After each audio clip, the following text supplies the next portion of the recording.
Hi, this is Amkira from the G Network. In this tutorial, I'm going to show tournament referee what they have to do on JeeSports to successfully run a tournament.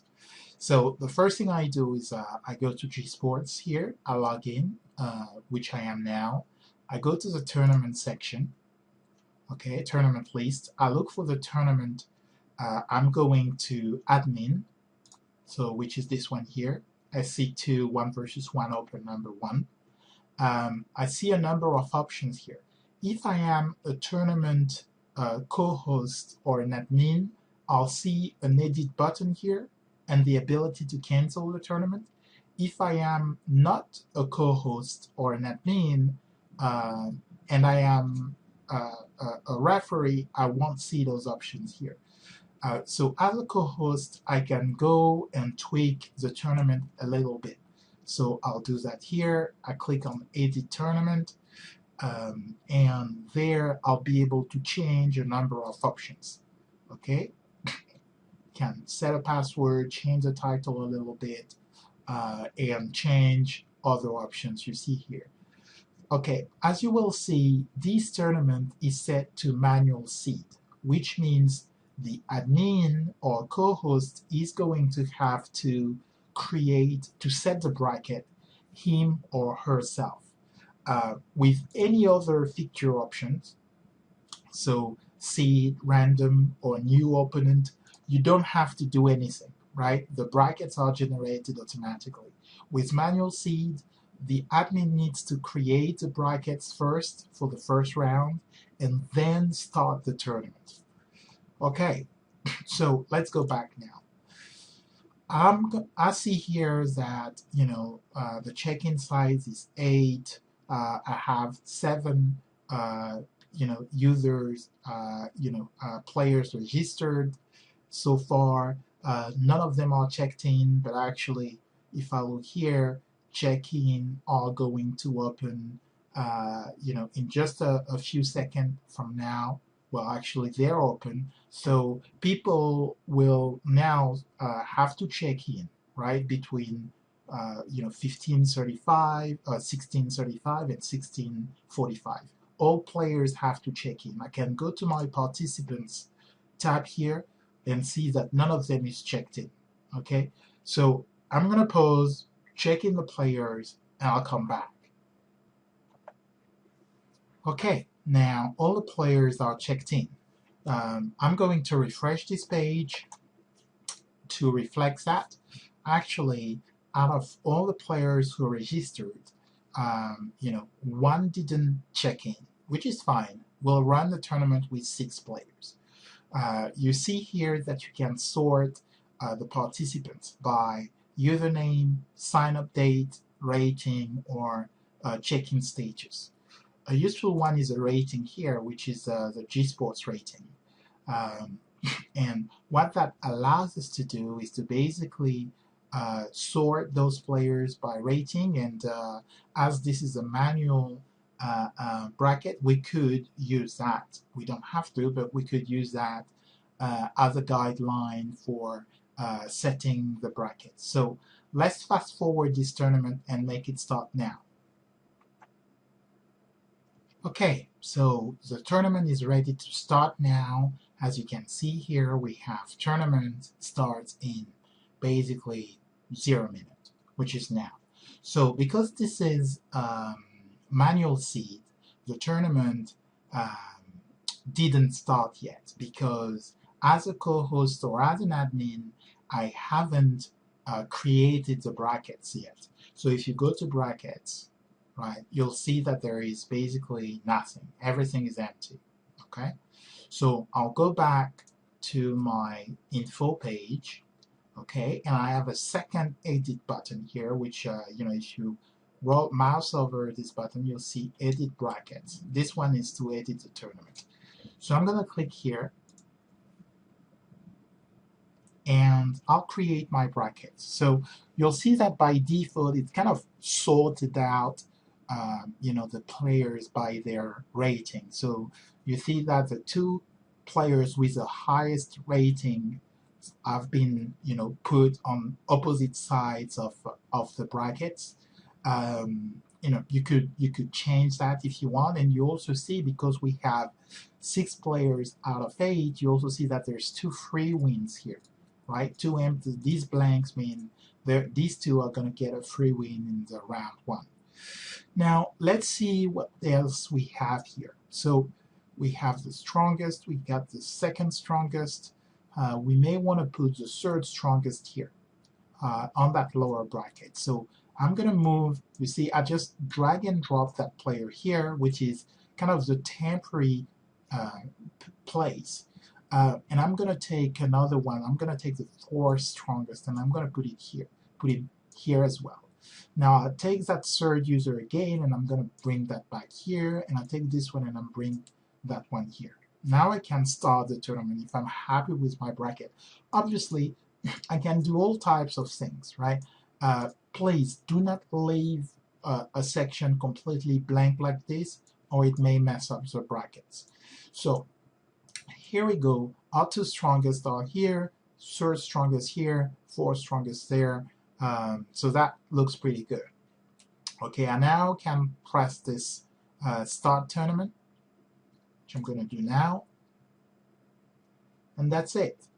If I go to my brackets page, I'm now going to see that brackets here. Okay, so that looks good.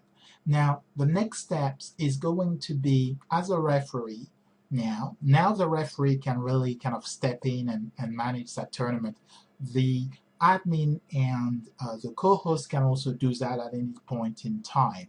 Now on JeeSports, what we tend to do is that there is always RSC channel for the game where players must gather. So if you see here, players will have to gather on the RSC channel, which is, well, I haven't provided the details here, but which is jeesports.sc2, and that's on QuakeNet. The other option is, on the support tab here, you'll see who's actually adminning that event. As a co-host or as an admin, I could go back here, for instance, so edit that tournament, go to edit support, and add someone else. So I could say, let me add another, let me add a number of referees here. Obviously, this is something I can do, while I'm creating the tournament, or I can do that after I've created the tournament. So that's it. I've added 2 other referees. If I go back to the support tab, I'll see them, identify now. Their status is offline. Their live support status is offline as well. If I click on live support, I'm going to be taken to the support, channel. So there is one that is created for every single tournament we have. So that is ultimately the place where you could also meet with any player who has a question. So the most common thing to do as an admin would be to sit on the RSC channel and sit on the live support chat and see if any player has a question. The most common types of requests are, who is my opponent? My opponent hasn't reported the results, and this kind of thing. So these are really the 2 most common questions. Now, in terms of opponents, one thing players or teams who are playing on JeeSports must know is that when you are involved in an event, you will always have on the right section of your page this My Matches section, okay, which basically is going to list all the games you have to play, okay. So if I go to brackets here, we can also see, which matches need to be played next. And to go to a match page, all I need to do is to click on that bracket here. So if I want to see user 1 versus user 6, I could just click here on user 1. It takes me to that page, and I click on details here to see the reporting page, right? as an admin, I could set the winner. Okay, don't click draw. It is actually not implemented, and we most likely won't implement a draw, so there must always be a winner. Select your winner, submit, and that's it. That's done, basically. If a user wants to know which match he has to play next, again, the brackets is one place to see it. We've also seen the My Matches section here. If you click on that, it's going to be taken to that match details page. Another section, and an obvious one, is this one, Upcoming Matches. There, all the matches are listed, okay? And you have a filter here. You could, look at round 1 only, round 2, or you could look at all rounds. As you know, user 5 has already moved to the second round, okay? And user 4 as well. Now, you could also look at all the unconfirmed match results. So I'm going to show you how that works. So if I go back to my matches, let's say user 1 played user 6, user 1 won, but user 6 left without reporting. So as an admin, I'm going to come to this page, I'll click on details, and I'll check that the screenshot has been uploaded, or screenshot here, or replay, or all of that. To do that, the user just have to click upload media here, select replay screenshot or something else, enter a title, upload, say a screenshot, uploads a file, and that's it, and submit. Okay, so I've checked the screenshot, it's all fine, user 1 won, I select that, I click submit, so that's it now, I see 1-0. If I go to my brackets, I'm going to see that user 1 has moved forward.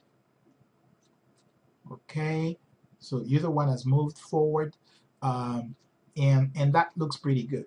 Now, as I said, we have an option in upcoming matches here to show all the unconfirmed matches.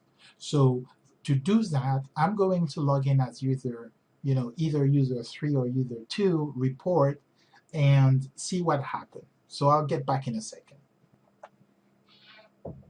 Okay, so I am now logged in as user 3. As user 3, I'm going through the brackets to check which match I have to play, who have to play user 3, or I could go to upcoming matches here. I have to play user 2, so I click on details. Assuming the match has been played, all is fine. I report, okay, I won that one. So I submit my result. You see here, user 3 reported the result, awaiting for user 2 to confirm. Now let's say that user 2 has left the IRC channel, has left the game without confirming. As long as the game is not confirmed by user 2, I'm basically stuck and I can't get the brackets moving. So that's why both the winner and the loser must confirm the match result. If one of them didn't, then we need an admin or a referee intervention so that they can unlock the situation and get the tournament moving. I am now logged in as I am Kira, which is an admin and a referee for that tournament. I go to the upcoming matches section and select all unconfirmed. I could have a very large tournament where it's very difficult to talk to everybody to know, who's confirmed, who has not. So that's where this option here comes very handy. I go to my unconfirmed and I see here that user 3 versus user 2 is unconfirmed. I see here that user 3 has reported the result. And let's assume that I check the screenshot, all is fine, user 3 indeed won this match. So all I have to do is to submit the result, confirm the result on behalf of user 2, basically, who now has left the game, left the IRC channel, and no one can locate. So I do that, I submit, now I've unlocked the tournament, so the matches can go on, and so on and so forth. And I can repeat that operation as many times as I need to confirm match results, or submit match results if I do have a screenshot or a replay to justify the result I'm entering. So that's pretty much it for a tournament referee. You would check on the IRC channel that everything is fine. You would come here to the tournament page to check that everything is moving fine. You'll check your all unconfirmed to see which one needs to be confirmed. You'll check your rounds to see which games need to be played next, and assist players or teams accordingly. Okay, now an important thing to know is, as an admin or as a referee, I cannot confirm my own match result. Okay, so that means if I am an admin or a referee on JeeSports, then I need to report the result first before my opponent does it. Once that's done, the opponent can confirm or protest the result. Now, if the opponent has reported first, then I will need to ask another admin to confirm my match results. Okay, so that's pretty much all you need to do. One last thing perhaps is for team tournaments. Let me try to find one team tournament here. Solo. Okay, team. For team tournaments, a very important thing is that the team roster must be completed. Okay, unless that team roster is completed, none of the team is going to receive points for the match they've won or lost. To update the roster, all the team has to do, the team leader of the team can do that. Go to the match details page, click on update roster, and select who's been playing in that game. As an admin, I can also update the roster. Okay, so that's a must do for team events. Rosters must be updated for every single matches, because the roster could be changing from round 1 to round 2 as long as the players belong to the JeeLounge team. Okay, so that's it for the referee guide to administer tournaments and other competitions on JeeSports. I hope you found that useful, and don't hesitate to ask me any question if you have one. My name again is I am Kira, and I'm from the G Network. Thank you.